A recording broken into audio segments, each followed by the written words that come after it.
أعوذ بالله من الشيطان الرجيم. بسم الله الرحمن الرحيم. Muhterem Müslüman kardeşler, Allah Teala cuma günlerimizni mübarek kılsın. Ibadetlerimizni kabul etsin, günahlarımızı gafu eylesin. Allah Teala bizge dünyalıkta dünya bakıtları, ahirette ahiret bakıtları nasip ete kursun. Elhamdülillah muhterem kardeşler, Allah Teala bizge şu tağın bir cuma günlerini körürge nasip etti. Cuma günü şu günler arasında en ulugıdır. Hem şoňa görä şu ýoma güniniň ähemiýetini bilip, şuşunda wagazlar tыңlarga dip, hutbalar tыңlarga dip, jumganyň hürmetini öterge dip gelýärlerge Allah Teala indi wagada etken ajr sawaplaryny bere kursa idi. Muhtaram kardeşler, bugün sizlerle bir sözümüz bolar inşallah. Awrularyň halyn bile turunda. Çünki awrular hazır köpeýip gitdi, şolay bit köpkene biziň kardeşlerimiz awry. Siz alarını belki bilmeysizler awurganların şolay bitinde. Egerde awru kişini bilsegiz, birer kardeşigiz awurup gitse, ol özü belki aytyrga tilemidir. O awurganın, emma siz habar etsegiz bola. Bu gaýbet bolmay, ziyany ýok. Bu çarakta şol kardeşimiz awurup gitdi jemaat, duga kılýaly dip, belki halym bilesi bardyr dip, mene şolay bir-biriňe habar etdirge bola. Ay wagtda awurgan kişi özüniň aýtasy kelmеш şolay bit. Anasy näse diýip etsin indi o. O indi şolay bit ýazyp ýyglan ite almy, men awrym jemaat diýilýär bolay dip, şolay dip. Şoňa görä de belki ýalandyrandy kişiler eger bilsegiz awurganlaryny indi şolay diýip habar etirge mümkin. Şuşa awru degenden muhtaram kardeşler, awru şolay bit koronavirus gana tugul, hazır oýrupy, griplar da bik köp. Hamçyndan da больницаларда da kişi hayran köp. Mana indi biz birinçilikde ýaşyrada almaýbys hazır. Mana bütün kişi bile. Şoňa görä de bir-biri bizge şolay ýygtybarly bolarga mümkin. Ýygtybarly bolan indi ýakdan. Mene şu awrular barlykka kelgeç biz tagyn bir sünnetni isке düşire alabys. Indi sünnet bu awrularyň halyn bilүү sünneti. Bizning dinimizde şunday bik ýaxşy eýbet matur sünnet bar. Awru kişiniň halyn bilүү. Anyň ýanyna baru. Ya bolmasa şolay bitinde anga ýerdem edýär. Abu Musa al-Ashqari'den kelgen hadiste Peygamberimiz sallallahu aleyhi ve sellem aýtdy: "Aqudul marid we at'imul ja'i' we fukkul 'ani." Awruluk kişiniň halyn bilegizdi. Peygamberimiz sallallahu aleyhi ve sellem aýtdy: "Aç kişini aşatygızdy hem awur halda kılgan kişiге ýerdem etegizdi." Meselen, buruşly kişiге ya bolmasa indi kılga ýa-ki esirlikke düşken kişiге. Şolarga ýerdem etegizdi. Bu muhtaram kardeşler üs ara mene şu ýerdemçilikni bizning görsetde turgan bir bilgi. İkinci bir hadisinde muhtaram kardeşler Peygamberimiz sallallahu aleyhi ve sellem aýtdy: "İnnel muslime iza agada ahahul muslim lam yazal fi khurfatil cenneti hatta yarja." Eger de bir müslümandy ikinci müslümanyň halyn bilirge barsady, muhtaram kardeşler munda awru müslümanlygyna tugul, gymumän müslüman kişiniň halyn bilirge barsa, çünki bir-biriňi halyn bilip kirige mümkin. Meselen şolay bir ötüp gitkende de kirige bola. Meselen kimdir başka şäherde, başka ilde bolarga mümkin. Ötüp gitkende halyn bilirge sen anyň kirseňdi. Aýynda eger de ol kişi awru bolgan kilişdiň halyn bilirge barsaň, demek anyň derejesi tagym da köterilegene. Eger de bir müslüman ikinci müslümanyň halyn bilip ýanyna barsady, gonakady, bu kişi hurfatul cenne diýen bir eýbirge legedi. Şundan gaýtkança hurfatul cenne. Sahabeler soraýlar: "Ey Rasulullah, nersesin ol hurfatul cenne?" Peygamberimiz sallallahu aleyhi ve sellem aýtdy: "Bu cennet rizıkları, jemişleridir." Mene şu cennet rizıkları, jemişleri bulgan orunga, ýagny cennet bakçasyna elege bu kişidi. Ot seňa cennet bakçasy şolay bit, infeksionly больницага barsaň, kardeşiňni halyn bilirge, ot seňa cennet bakçasy bolandy. Emma muhtaram kardeşler, anda seni kirtmeýlerdi. Infeksion больницага şolay bit, eger sen anda barsaň, munda söz bara elbetde indi ýer metre gana awru bolsa kişide. Ýer metre gana awru bolsa, hem sen anyk şolay halyn bilirge barasaň eken, ýa bolmasa saklanуу çaralary bilen barasaň. Şolay bit indi. Halyn bilirge barsaň-da, şuşy cennet bakçasyna elekken kebek bolasyň. Muhtaram kardeşler, awru kardeşler, mene munda bizning Abdülkuddus ýok indi, ol atna saýynmanda köpmeler wagtga ýeri bir awru ýigit ýanyna, ýeri bişke gaýry ýok. Ol ýigit Aýdar isimli ol ýeri almaýar, butunlay. ДЦП аның бик авыр формада, ул ятагына. Әле йөрүчеләр бар шулай бит, ул ятагына. Ана Яхьяда барып килгәне бар анда. Ты же ездил Яхья Кайдару, да?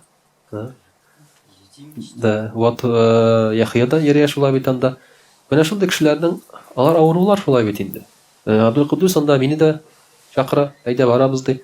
Бөтен байларны шунда алып барып китерде буга инде ул.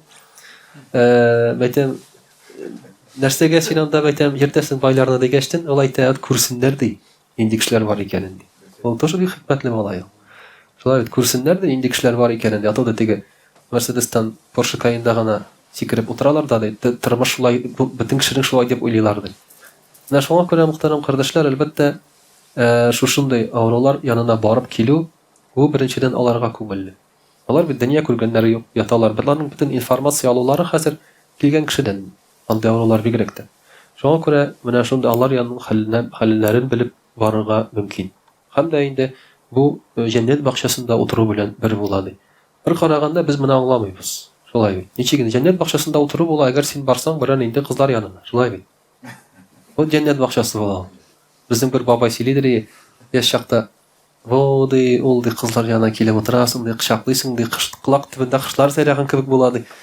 Ул ну, яшь чакта бабайлар шулай булганнардыр инде, шулай бит инде. Хәзер мәчеттә яшьләргә яшь чакларын сөйләп утыралар инде. Яшьләр нәрсә? Яшьләр әле алар намазга кичкенәдән басканнар, аның нәрсә икән белмиләр, алар шулай бит. Вот кызыктырып утыралар, шундай тормыш бар икән дип. Шулай итеп, мөхтәрәм кардәшләр, әлбәттә инде бында авыру кеше янында утырасың. Бәлки син теге уйлаган ул дөнья ләззәте түгел, бу ахират ләззәте була ди шушында. Шушылар шул кешеләр янында утырсаң ди, Пәйгамбәрбез саллаллаһу алейхи ва саллям. Икенче бер хадисендә Пәйгамбәрбез саллаллаһу алейхи ва саллям әйтә: Әгәр дә бер мөселман икенче мөселманның янына барса кич белән ди, иртә белән ди дөресрәге, иртә белән барса ди, хәлен белергә ди, 70 мең фәрештә шушы кешегә дуга кылып торырлар караңгы төшкәнче ди. Иртә белән хәлен белергә барсаң, берәр авыруның ди, берәр кардәшеңнең ди. Әгәр дә кич белән барсаң, шул кардәшеңнең хәлен белергә ди. Таң атканчы иртә беләнгә кадәр 70 мең фәрештә дуга кылып торыр шушы кешегә ди. Бу мөхтәрәм кардәшләр, шулай ук бик зур әйбер. Бер караганда нәрсә эшлисең? Әллә нәрсә артык бер нәрсә эшләргә кирәкми, шулай бит. Хәлен белеп барырга кирәк берәр кешенең. Үзең белән берәр нәрсә алсаң була. Вакыты якында күп әйбер кирәкми, шулай ук. Чөнки авыру кешенең аны бик ашыйсы килми. Пәйгамбәрбез саллаллаһу алейхи ва саллям әйтә: "Авыру кешене кичләп ашатмагыз, эчертмәгез" ди. Аны Аллаһ Тәгалә ашата, Аллаһ Тәгалә эчертә ди. Кешенең аппетиты югала авырганда, шуңа күрә ул нормаль күренеш, шуңа күрә күп әйбер кирәкми үзең белән алырга. Иң мөһиме менә шушы хәлләрен барып белеп килегез ди, мөхтәрәм кардәшләр. Инде шулай итеп, менә бу авыру кешенең хәлен белү, инде аның хәленә керү, аның белән әзрәк аның күңелен ачып кайту, бу әлбәттә бик зур саваплы эш булып санала. Нишләргә, әгәр дә кешедә йогышлы авыру булса? Йогышлы авыру булса, әлбәттә инде ул кеше үзе сезне китерми. Килмәгез, йөрмәгез дип әйтә. Ләкин хәлен белеп торырга шулай бит бар, әлхәмдүлиллә, безнең хәзер башка чараларда. Иншалла, Аллаһ Тәгалә аның өчен дә савабын бирә. Бар хәзер телефон, бар безнең хәзер шулай бит. Видео связь дигән нәрсәләр дә бар, рәхәтләнеп, аннан аралашып сөйләшеп алырга була, хәлләр белешеп. Шулай ук инде язышып хәлләр белергә була, шулай бит инде. Яки аның гаилә агзаларына аркылы берәр нинди күчтәнешләр җибәрергә була. Менә шулай итеп, мөхтәрәм кардәшләр, хәлләрен белеп торырга мөмкин авыру кешенең. Шуның белән аларның күңелләре үсеп китә, әлхәмдүлиллә. Һәм әлбәттә инде авыру кешегә дуга кылып торырга кирәк. Дуга кылып торырга кирәк, Аллаһ Тәгалә шифасын бирсен дип. Пәйгамбәрбез саллаллаһу алейхи ва саллям шулай авыру кешеләр янына барганда дуга кыла торган булган. Я Раббым, шифа бир аларга. Аллаһумма шфихи. Раббым, шифа бир шушы кешегә. Инде сахабалар авырулар янына килгәндә, кай вакытта бик каты авырулар була. Мәсәлән, рак авыруларыннан бик интегеп ятучы кешеләр бар. Алар килеп дуга кылганнар: "Я Рабби, ике якның берсен тизләт шушы кардәшебезгә." Ягъни каласы булса терелсен, китәсе булса тизрәк китсен дип. Әлбәттә, бу әйтерсез инде бу бик теге катыдыга шулай бит инде ничек инде кешегә үлем телисең шулай бит. Ләкин мөхтәрәм кардәшләр, хикмәт монда ул түгел. Ул кеше үзе азапланып ята. Шуңа күрә андый дуганың да сөннәт буенча кылырга мөмкин, зыяны юк. Менә шулай итеп, мөхтәрәм кардәшләр, инде дуга кылып кардәшебезгә без аларның шулай ук хәлләрен җиңеләйтергә һәм Аллаһ Тәгаләдән шифалар сорарга мөмкинбез. Иншаллаһ русчада сөйләп алырбыз. Аъузу биллаһи минаш шайтанир раҗим. Бисмиллаһир рахманир рахим. Дорогие друзья,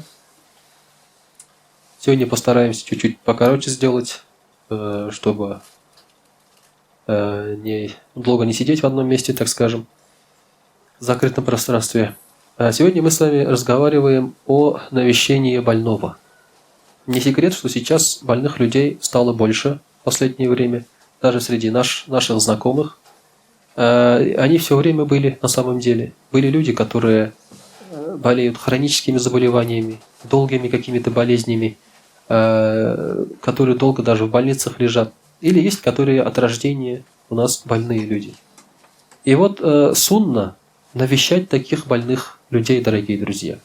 Однажды мальчик, который служил пророку, саллаллаху алейхи вассалям, прислуживал, точнее, еврейский мальчик, он был из еврейской семьи, заболел. И пророк, саллаллаху алейхи вассалям, взял своих сподвижников, сахабов, и пошли к нему его навестить. Когда к нему пришли, он лежал больной. Уже на кровати мальчик лежал. Очень сильно больной. И тогда пророк, саллаллаху алейхи вассалям, рядом сидел отец. Тогда пророк, саллаллаху алейхи вассалям, подошел к нему и сказал: «Я, говорит, буду делать дуа за тебя», сказал этому мальчику. «Прими ислам, говорит, засвидетельствуй, что нет Бога, кроме Аллаха, и Мухаммад, саллаллаху алейхи вассалям, его посланник». Этот мальчик посмотрел на своего отца. Что отец скажет на это? Потому что он же еврей, как бы. А мальчик-то симпатизировал исламу, пророку, саллаллаху алейхи вассалям, потому что те, кто были рядом с пророком, саллаллаху алейхи вассалям, видя его поведение, они не могли по-другому. И отец сказал: «Сделай, говорит, сынок, то, что он говорит. То есть прими ислам».